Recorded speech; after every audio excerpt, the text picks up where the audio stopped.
नमस्कार, आप देख रहे हैं न्यूज 18 का डिजिटल प्लेटफॉर्म। मैं हूं आपके साथ सृष्टि शेखर। विदेश मंत्रालय के एक वरिष्ठ अधिकारी ने पासपोर्ट सेवा दिवस के मौके पर यह बात कही कि भारतीय पासपोर्ट एक यात्रा दस्तावेज है और नागरिकता का सबूत नहीं। इस बयान के बाद सोशल मीडिया पर खूब बहस छिड़ गई है और लोग पूछने लगे हैं कि अगर पासपोर्ट, आधार कार्ड और वोटर आईडी नागरिकता का सबूत नहीं है तो फिर असली सबूत क्या है। पासपोर्ट का नागरिकता का सबूत ना होना कोई नई बात नहीं है। ये बात सालों से कानून में लिखी हुई है। पासपोर्ट को लेकर एक बात बार बार कही जाती रही है कि ये किसी व्यक्ति की भारतीय नागरिकता का सबूत नहीं है, लेकिन कानूनी तौर पर यह बात सही नहीं है। पासपोर्ट सिर्फ एक यात्रा दस्तावेज है और नागरिकता का अंतिम प्रमाण नहीं। ये कोई नई बात नहीं है, ये बात सालों से कानून में भी लिखी हुई है। पासपोर्ट एक्ट 1967 की धारा 20 में साफ लिखा है कि केंद्र सरकार चाहे तो किसी ऐसे व्यक्ति को भी पासपोर्ट या यात्रा दस्तावेज दे सकती है जो भारत का नागरिक नहीं है। शर्त सिर्फ ये है कि सरकार को लगे कि ये जनहित में ज़रूरी है, यानी कानून खुद मानता है कि पासपोर्ट और नागरिकता दो अलग अलग चीज़ें हैं। आमतौर पर भारतीय पासपोर्ट भारतीय नागरिकों को ही मिलता है, लेकिन ये कोई पूरी तरह से बंधा हुआ नियम नहीं है। धारा 20 के तहत इसमें छूट का प्रावधान भी है। अब बॉम्बे हाईकोर्ट का फैसला आपको बताते हैं। साल 2013 में बॉम्बे हाईकोर्ट ने भी अपने एक फैसले में यही बात साफ कही थी कि पासपोर्ट होने का मतलब ये नहीं कि व्यक्ति भारत का नागरिक ही है।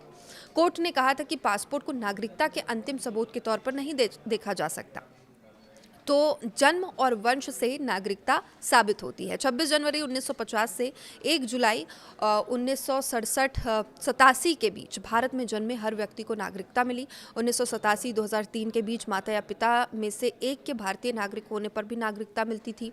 अब 2003 के बाद दोनों माता पिता भारतीय नागरिक हो या एक नागरिक हो और दूसरा अवैध प्रवासी ना हो, विदेश में जन्मे बच्चे को भारतीय माता पिता के आधार पर वंश से नागरिकता मिल सकती है, बशर्ते उनका जन्म 1 वर्ष के जो इन वर्ष है उसके भीतर भारतीय दूतावास में पंजीकृत कराया जाए। अब रजिस्ट्रेशन और नेचुरलाइजेशन से भी नागरिकता साबित होती है। भारतीय मूल के लोगों के लिए या कुछ खास स्थितियों में आवेदन करके रजिस्ट्रेशन के जरिए नागरिकता मिल सकती है। कोई विदेशी नागरिक जो गैर कानूनी प्रवासी ना हो, अगर भारत में लगातार 12 साल से रहता है तो केंद्र सरकार उसे नेचुरलाइजेशन सर्टिफिकेट दे सकती है।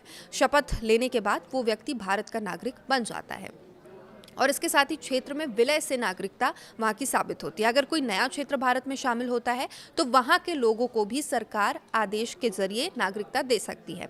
अब नागरिकता का प्रमाण पत्र आखिर है क्या, ये डिबेट सोशल मीडिया में भी और हर जगह छिड़ चुकी है। भारतीय नागरिकता का कानूनी आधार नागरिकता अधिनियम 1955 है, जो ये तय करता है कि कौन भारत का नागरिक है और नागरिकता 5 तरीकों से कैसे मिलती है।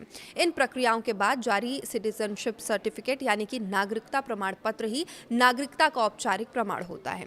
पासपोर्ट, आधार, वोटर आईडी कार्ड और पैन कार्ड केवल पहचान के दस्तावेज हैं। पासपोर्ट एक्ट 1967 की धारा 20 के तहत विशेष परिस्थितियों में गैर नागरिक को भी पासपोर्ट जारी किया जा सकता है, इसलिए पासपोर्ट नागरिकता का अंतिम कानूनी प्रमाण पत्र नहीं माना जाता है। आपकी इसमें क्या राय है? जिस तरीके से डिबेट छिड़ी है, आप किस पक्ष में है, ये जरूर हमें कमेंट सेक्शन में बताइएगा।